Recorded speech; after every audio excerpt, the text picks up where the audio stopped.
Hey folks, so by now all of us are aware of the Israeli-Palestinian conflict happening right now that has escalated into war. I'm going to go ahead and give some of my thoughts on the issue. Hopefully I don't get, this video taken down or banned or anything for what I'm about to say, but I'm going to go ahead and give my spin on it. So politically speaking, this conflict is not new. It's been going on since the 40s. As a matter of fact, I think from 1948 onwards, or actually earlier than 1948, because 1948 is when I think Israel became an official state. I think. Um, and from there, it's just been problems. It's been problems. It's been conflict. Uh, you've had the intifadas. You've had the uh, the uprisings, the Balfour Declaration, all these type of things that's been happening in that region for a very long time. And naturally, the Palestinians feel that they have been robbed of their homeland.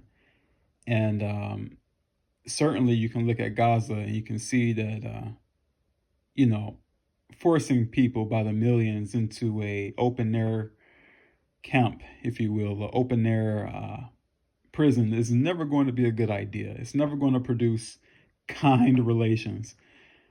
Um, but that being said, the things that's happening right now is just atrocious. I mean, on both sides of the fence, what Israeli soldiers are doing and what Hamas is doing, it's not good. But on another level, I want to talk about the whole issue underlying the rest, which is this religious conflict that's been happening between both. Okay. And this is the part that gets me because as much as the Israelis and the Palestinians dislike each other, they all pray essentially to the same God. The Jews pray to the same God that the Muslims pray to, and the Muslims pray to the same God the Jews do. They have the same scriptures, really. They have the same prophets.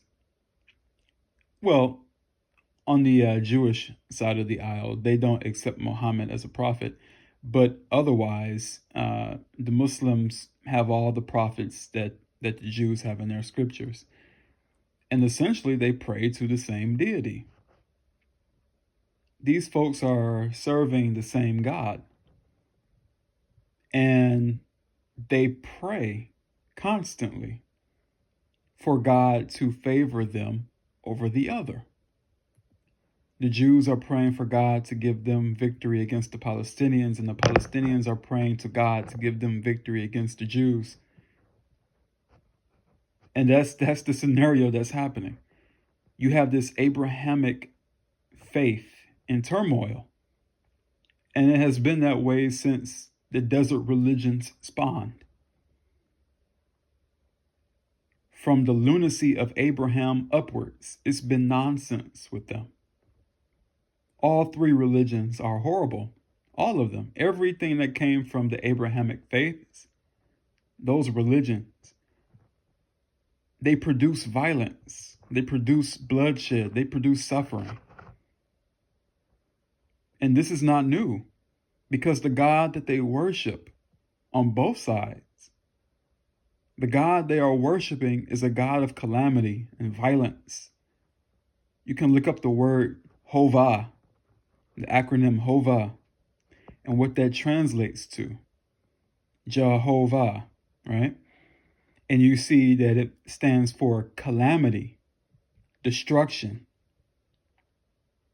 And that's the Lord that they pray to. So they're praying each and every day to the God of calamity and destruction, hoping that there will be peace. How can you have peace when the God you believe in and pray to is the God of destruction and chaos? And so fundamentally, that's why nothing will really ever change in that region. And what I said earlier about the 1940s, I mean, that's just in recent history.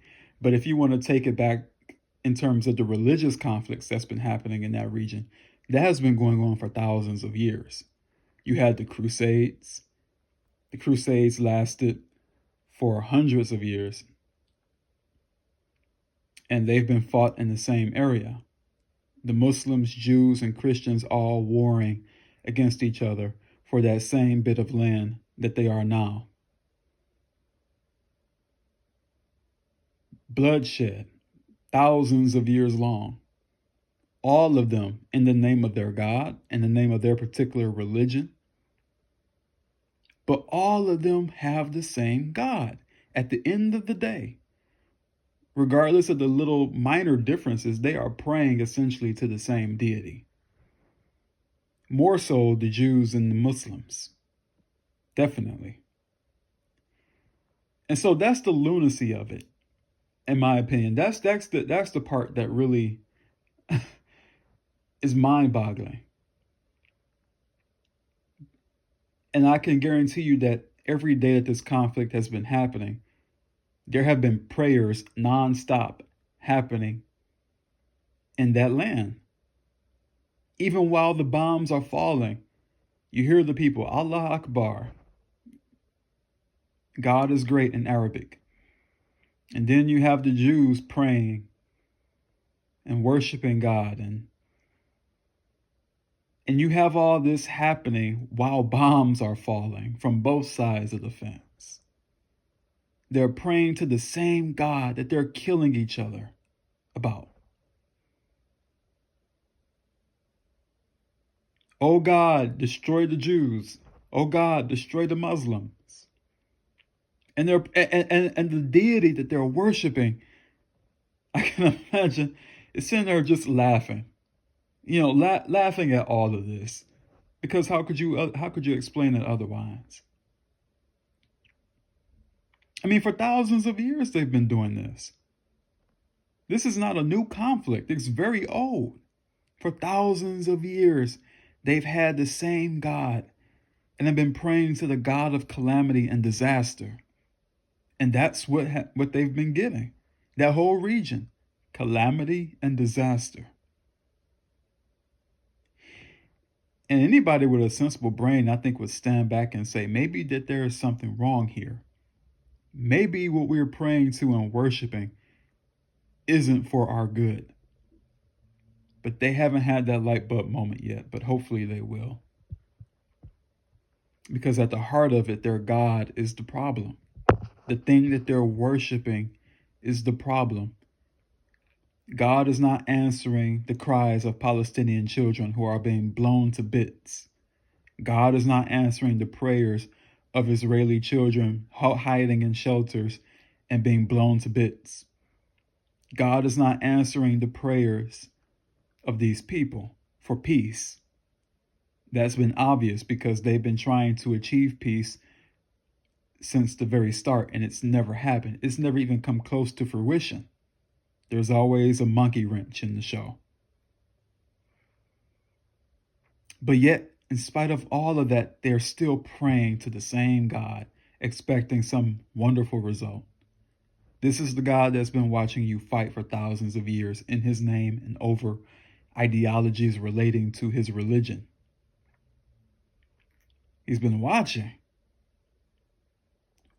you shed blood, watching the Crusades happen, watching the intifadas, watching the Israelis do what they're doing, and watching Hamas do what they do.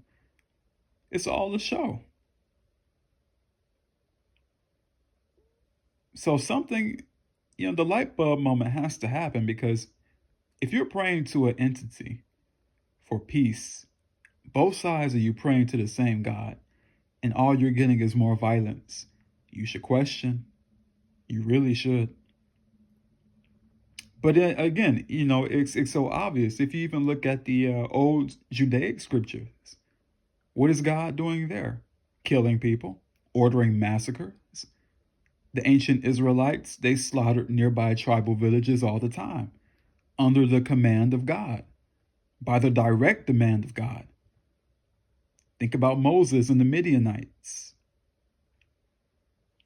Think about the prophet Samuel and the ordering of slaughter that he did. And all these insane prophets who were killers and murderers. But they were blessed by God. They were anointed by God as wonderful people, holy prophets. And these are the heads of your religions. Your figures of adoration were murderers and killers. And they all did it with the sanctioning of the God that you all pray to. The Christians, the Jews, the Muslims, they pray to the same entity that laughs at their calamity. There is even a scripture in the Bible where God admits that he laughs at people's calamity. He laughs at it. He laughs at their destruction. And this is what you worship. And you wonder why that whole region is full of problems and conflicts. You're feeding an entity that loves your worship, loves your violence, has watched for centuries while you fought in his name and did nothing. If I were a God and people were fighting over me about who I am, about what way to worship me, I would just come down and show myself and set the record straight for all to see. I would correct them in an instant before they were able to drop the first bomb. And yet, for thousands of years, God has done nothing but watch and give sanction to the violence and chaos that we see today. So I don't think this is going to stop. I think what's going to happen with this war is that it's going to go on for a while, and I think it's going to die down ultimately, but eventually it's going to start up again because this is an endless conflict with them, and I don't see any solution at play. And if there ever is a day when they have a solution, it wouldn't surprise me if it's short-lived. So yeah, that's my thoughts on it. I think that's what I really wanted to point out was the ironic religious aspect of it all. These sides killing and fighting each other while they worship the same God. What madness. All right, so that's my thoughts on it. Let me know what you guys think.